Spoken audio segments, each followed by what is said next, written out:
Hello, everyone. I'm just sitting here this morning talking with Hilary Laxson, and I wanted to just let her introduce herself to you. We're obviously covering for Partners in Promise our EFMP stories, and Hilary has an amazing one that she is going to bring to us today and some really good tips and tricks. So tell us a little bit about your family background and how you find yourself, here talking with me about your EFMP connections to the military. And So for people who don't know, the Coast Guard is actually one of the 5 armed services, but we spend a fair amount of time as kind of like a stepchild or stepsister to the other services because we don't belong to DOD. So that's an interesting dynamic that you have to learn to kind of deal with. But my ex-husband, who's still on active duty in the Coast Guard, is dyslexic. He, of course, like most people who are, 30 or 40 plus years old, were never formally diagnosed because people were not really broadly diagnosed with dyslexia back then, anybody in the 70s or 80s. So I knew he was dyslexic, and I knew that it was a condition that was genetically passed from a parent or a sibling of one of your parents. For people that don't know, you can't be dyslexic unless somebody in your family has dyslexia. It's like 50% chance that it's passed. And once you have one child, your second child has a 75% chance of being dyslexic, because dyslexia is tied to not just one gene, but multiple genes. Together is what makes somebody dyslexic. So I knew that he was dyslexic, and when my daughter was probably 3 or 4, we moved to Hawaii when she was 2 with the Coast Guard. And so by the time she was 3, I had her in a real preschool in Hawaii. And pretty soon after she started preschool, they said stuff to me like, she couldn't write her letters and she didn't know her numbers. She couldn't hold a pencil very well. She had trouble tying her shoe and remembering which hand was, left and right and stuff like that. And all of those are early warning signs of somebody being dyslexic when they're in preschool. So I knew something was wrong. And I hired a tutor when she was 3 or 4. I kid you not. You're really proactive. Getting a tutor at 3 is awesome. I mean, at least to get it. It's insane. You've intervened on your child's behalf, and you're advocating for your child to try to help mitigate, any challenges that they're facing. So what kind of like gave you that tool to know like how to even move forward at that point? Well, that's kind of an interesting story. So my father's a radiologist. My mom was what they used to call a surgical intensive care nurse for the VA, which is now basically like a ER trauma nurse. And my grandfather actually founded the psychiatry department with the military after World War II at Point in Maryland. So my grandfather is probably a founding member of almost every psychiatry organization in the United States. So I had a family history of doctors and psychiatry. And then my aunt actually is a special ed teacher and was in administration in St. Louis for 30 years. So I had some of this back education where I knew I had to do something. I knew something had to be done. The mistake that all of those people made who are highly educated is that none of us understood the complexity and how big of a problem dyslexia was going to be without proper intervention. And I did not get her the right kind of intervention, which is multisensory or a program called Orton-Gillingham, until she was 7. So all those tutors that I hired before that actually didn't help a whole heck of a lot because I was not hiring somebody who knew how to deal with a dyslexic brain. So that is what made me be more proactive, because I was aware it was going to be a problem. I just didn't know how big of a problem it was going to be. Mm-hmm. And then obviously knowing now this specific method for helping, what is, we bring it back to the military component and what is available to military members. And I know you're Coast Guard, so for someone maybe new and they're learning about diagnosis and all of these things, what is afforded to you as a Coast Guard family, either through Tricare or through an equivalent program like EFMP? Is there anything available for dyslexia? for those who maybe don't know what's available to them? So the Coast Guard has a special needs program, which is the same program as EFMP. It's just called special needs for whatever reason. Um, Basically, if you think your child is dyslexic, you of course always have two paths you can go, and one is medical and one's educational. So if you're military, you're medical, you can go and use Tricare. So it's tricky with Tricare because Tricare has this whole disclosure about they don't cover educational assessments. Mm. So what you have to do is take your child to a primary care and then ask for a referral to a child psychologist or a neurologist. And what's tricky about it is that normally people who are dyslexic also have ADHD or an auditory processing disorder or something else. Normally, when you're dyslexic, you have 3 or 4 other comorbid things going on. So, but you can't say the word dyslexia. So you basically have to say you think something's wrong and you don't really know what it is, and maybe it's ADHD, and then that allows you to have a referral to a child psychologist, which Tricare will cover. So you go to the child psychologist and you ask them to run a battery of tests, and they find what they find. Mm-hmm. Unfortunately, Tricare still does not cover any kind of neuro psychological testing because they call it educational testing, and they send you back to the school and say that the school is supposed to do that. So for most people who have a dyslexic child, at some point in the child's career, they're going to have to pay for more than one neuropsychology evaluation out of pocket. Like there's just not another path. The things that you can get Tricare to cover are you can of course go to an ear, nose, and throat doctor who usually has a audiologist as part of their practice. So they recommend most kids who are dyslexic be screened for auditory processing disorder. So Tricare will pay for you to go to an ENT. They'll pay for you to go to an audiologist, but they won't pay for the audiology processing testing, which is $500 normally. And you're actually supposed to do that every 2 to 3 years to keep measuring the data. So you can get part of the service covered by Tricare, but not all of it. Okay. So when we think about Partners in Promise, and our focus is helping families advocate for their educational access to education. So on the school side of things, what has been your experience when dealing with, like you mentioned, testing or support structures that are available through, I know your story a little bit myself, but sometimes dyslexia, you don't always even get IEPs necessarily as easily, and because of that diagnosis and issues. So what was your kind of connection to the school component? How has your experience been with advocating for educational resources?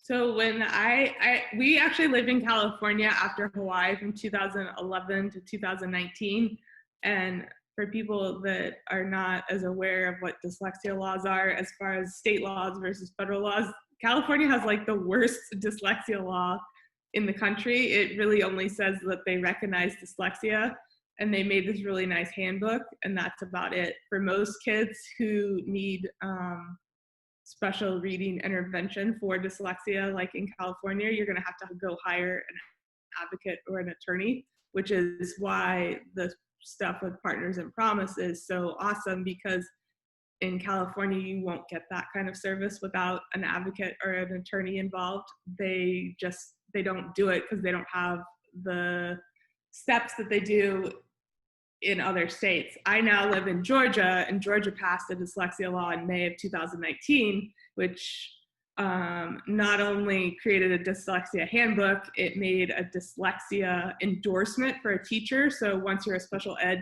endorsed teacher, you can get another endorsement for dyslexia. And then they mandated educational training in schools and in colleges for teachers.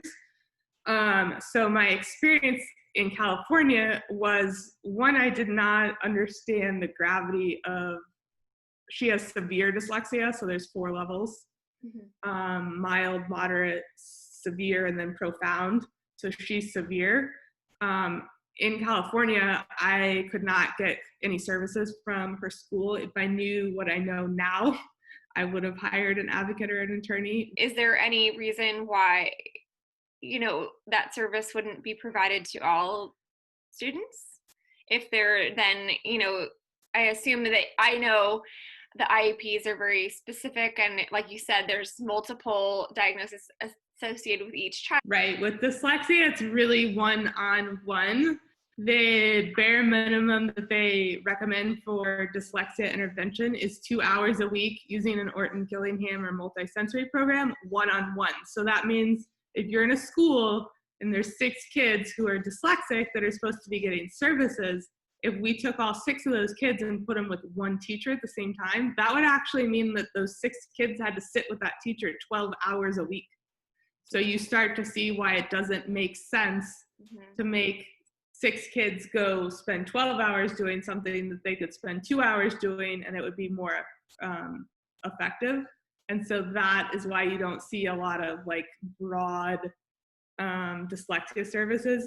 I mean, it is possible to remediate people who have dyslexia in the general classroom if they would start using a program that's multisensory or Orton-Gillingham, and not a lot of schools want to do that.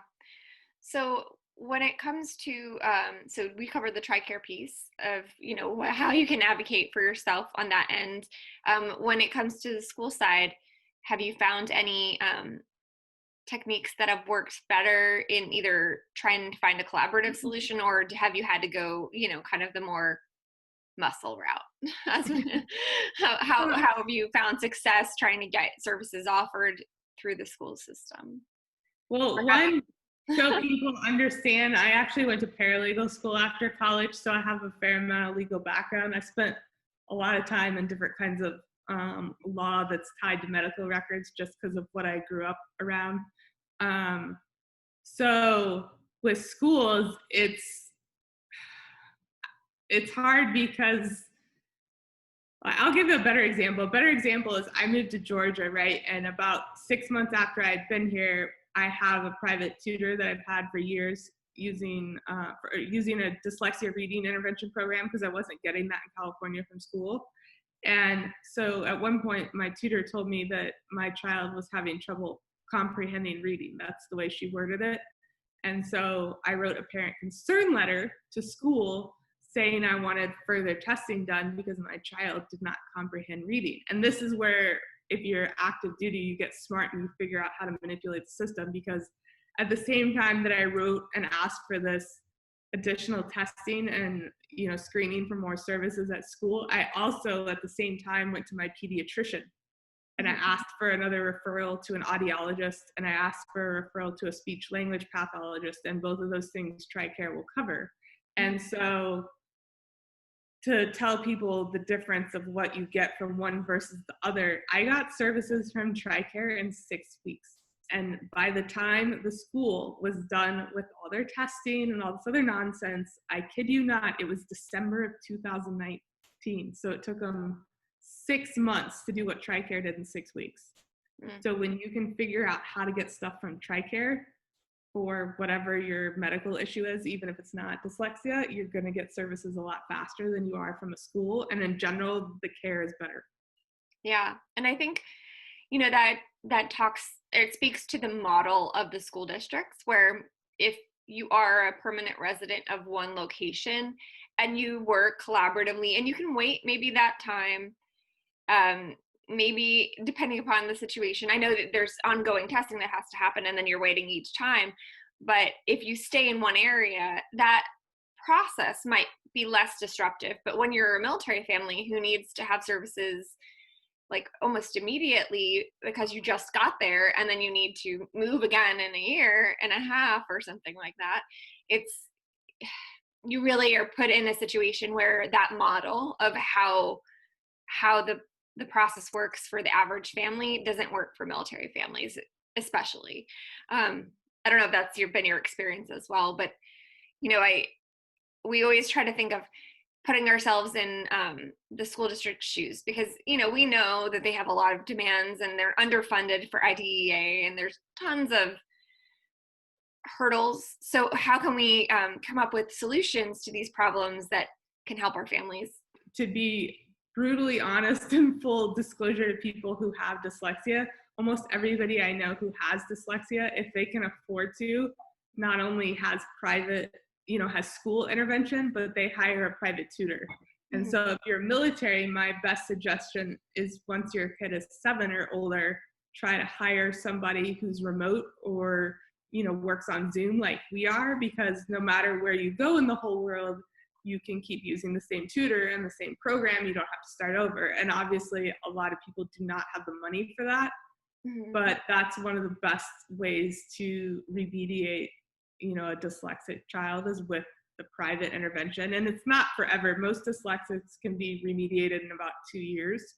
Mm-hmm. But honestly, that's, I hate to tell parents that you're not going to get that much service from school, but the truth is it's kind of like medical care. You get one level of service somehow, but then if you pay private, you get something slightly better.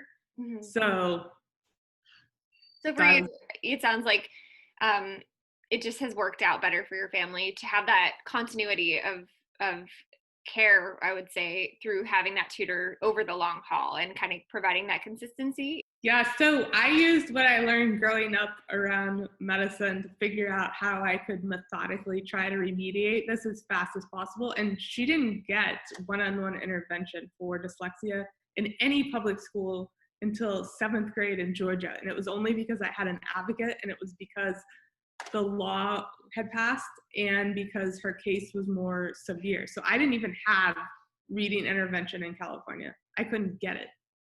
Nobody had it, or at least that's what I was told. Yeah. So yes, to answer your question better, I guess, in general with dyslexia, they recommend you only take off 2 weeks a year for when you're doing the intervention. So it needs to continue constantly. So my child has been in intervention for like 5+ years now, and I only take 2 weeks off a year, and I'm very methodical about what I'm doing. I even switched from one program called Wilson to Barton because my neuropsychologist said that Wilson obviously had plateaued for her, and to try something else and see if we could get her the rest of the way. So in your experience with I know that you're active in the community for helping other families with dyslexia, and in your experience, is there any other items that have been really successful for you or for others? What should people ask for? Maybe that's sometimes the hurdle, is if you don't know what to ask, then no one's going to offer it up, right? So what should people be asking for?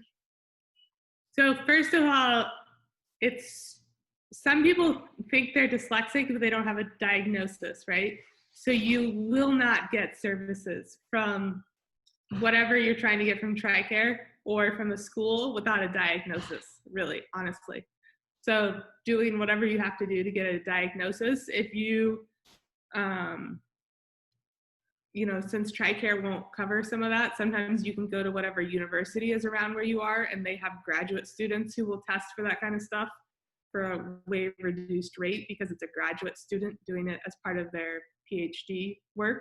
Mm-hmm. So that helps a lot of people as far as trying to get a diagnosis without having to pay crazy amounts of money for private diagnoses. And then the other thing is what you're asking for is what I talked about. If you're dyslexic, the bare minimum required to do any Orton-Gillingham program or multisensory program is 2 hours, one-on-one, once a week.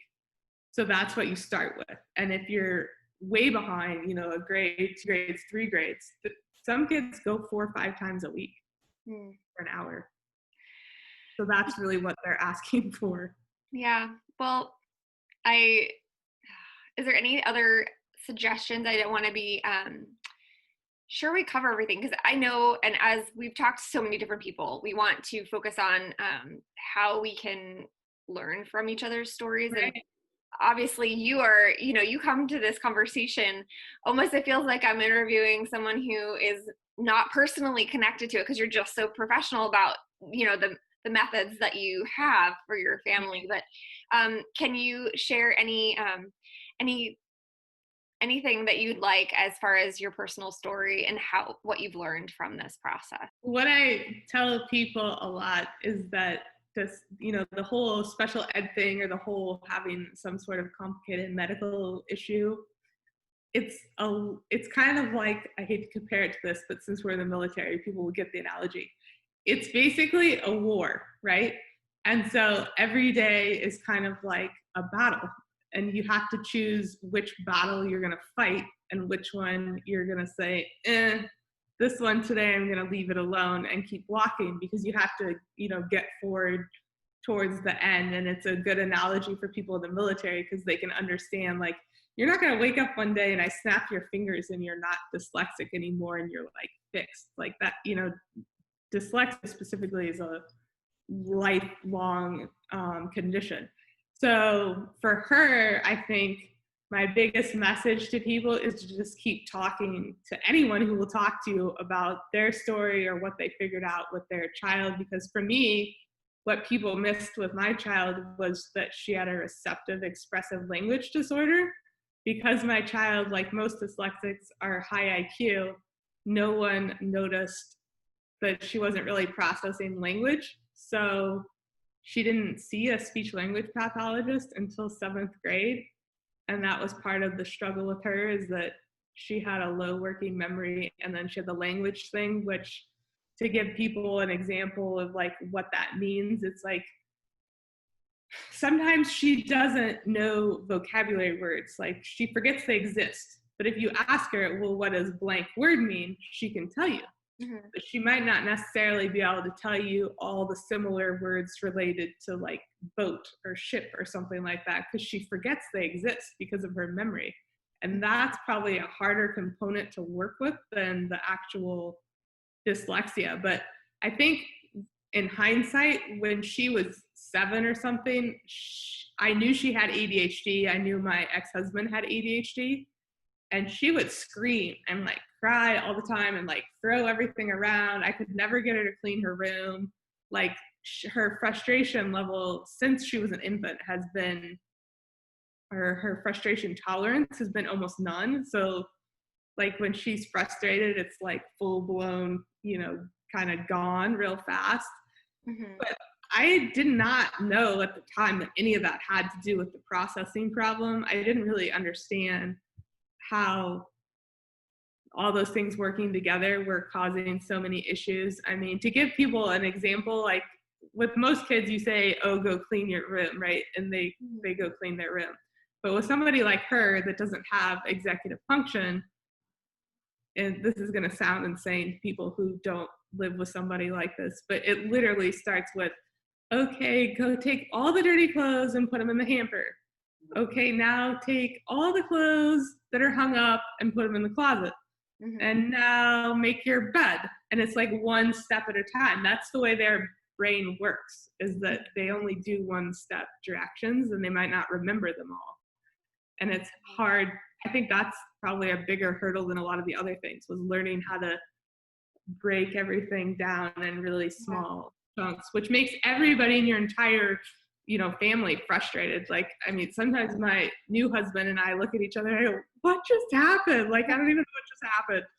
But and I know we were almost like wrapping up, but when you say the executive function thing and also dyslexia, you think of when your children are young, and I mean, because of the genetic component, so you knew about dyslexia, but the other components of things, sometimes when children are young, their behaviors are pushed aside because they're young.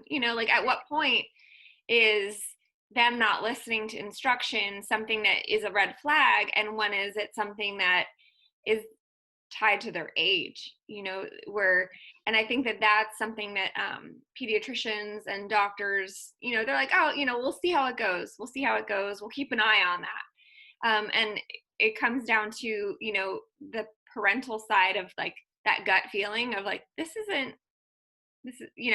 that's been our pattern in talking with a lot of families, is that that something's going on. It's not just age or something that is unrelated to, they're all tied together. No, and that's why there's so many kids you hear about that have behavioral plans because they have outbursts at school, but it gets brushed off as, being ADHD or you just can't behave or something like that when it's actually more complicated than that. I mean, for her, I will tell people this, that if you have a child that says, huh, and what all to you, like all the time, that's a pretty big flag Hmm. that you might have some sort of auditory processing disorder. Because for her, when you think about how those things are tied together, and parents miss this, because if you have like 2, 3 kids running around, there's a dog barking and your husband's talking, and you might not notice that. But for Maddie, sometimes I used to say, well, what do you want for lunch? And I would like rattle off, whatever. And for kids like her, she's it, saying something to her, which is, simple to you and I, like, do you want chicken or steak or whatever? You're like, chicken, moving on. But for someone like her, it's like, what is somebody saying to me? Okay, I have to remember what they're saying. Oh, they said chicken and steak. Now, which one of those do I like? And then they have to say it. And it's like, now that you're breaking it down, you realize it's 5 steps to get to what did you want to eat. Hmm. And people miss that a lot. Like, that's not untypical of what I hear from people. So I think my message is to people, I have 2 big messages to people. One, I think every kid should be screened for dyslexia in kindergarten through 2nd grade. I also now know, which I didn't know before, that when you have a child with any of this kind of stuff going on, neurobiological, you're supposed to re-screen them every 2 years. So you're supposed to be at a child psychologist every 2 years. You're supposed to be at a neuropsychologist every 3 years. And the reason you do that is to see if it's getting worse. Is it getting better? Is there something else going on that we missed before because you were little? And people didn't tell me that. I mean, like I said, I grew up around all these medical people, and they might as well have left dyslexia out. They don't really talk about it to people in medical school. It's not really covered. Yeah, it's hard. I mean, when we're talking with families, um, you know, I just keep hearing all different perspectives, and it's been truly it's an honor to hear people sharing their stories with us.